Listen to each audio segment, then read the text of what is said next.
और जिंदगी में बहुत सारी चीजें होती है। मैं आप सबका विरोधी नहीं हूँ। पवन सिंह और खेसारी लाल यादव के बीच में हमेशा से कुछ ना कुछ विवाद देखने को मिलता है और ये ज्यादा पहले से नहीं, बस 2-3 सालों से चला आ रहा है। और इन दोनों के विवाद का सबसे बड़ा कारण कुछ यूट्यूबर्स ही हो सकते हैं, क्योंकि लॉकडाउन के बाद पूरा माहौल चेंज हो गया। उसके बाद पवन सिंह, खेसारी लाल यादव और इनके यूट्यूबर के बीच ले विवाद।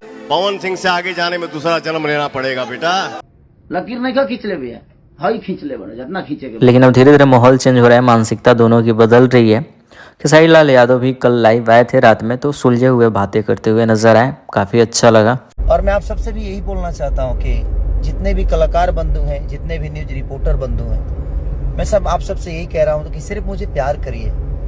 मैं आप सबका विरोधी नहीं हूँ, आप सबका बेटा हूँ, आप सबका भाई हूँ। तो खेसारी लाल यादव के लाइव से ऐसा लगा कि ज़्यादा दिन दूर नहीं है कि पवन सिंह खेसारी लाल यादव एक साथ मिलकर काम करें। और ये सही भी है, पवन खेसारी कब तक चलेगा, धीरे धीरे ऑडियंस भी समझदार हो जाएगी और जितना जल्दी हो सके इस चीज़ को समझना होगा अगर फिल्म इंडस्ट्री को आगे बढ़ाना है। तो साउथ का फिल्म एक से एक आदित्य मूवीज रिलीज कर रहे हैं, देखोगे गॉड से ऐसे ऐसे फिल्मों को देखो, समझ आ जाएगा कि हम सबकी इंडस्ट्री इस वक्त कितना ज़्यादा पीछे चल रहा है सिर्फ विवाद की वजह से। अब देखने वाली बात होगी कब तक सही होता है, सही होता भी है या नहीं, फ्यूचर किसने देखा। वैसे आप सबकी राय क्या है, क्या चाहते हो, एक साथ मिलकर काम करना चाहिए या नहीं, कमेंट्स बॉक्स में लिखिए।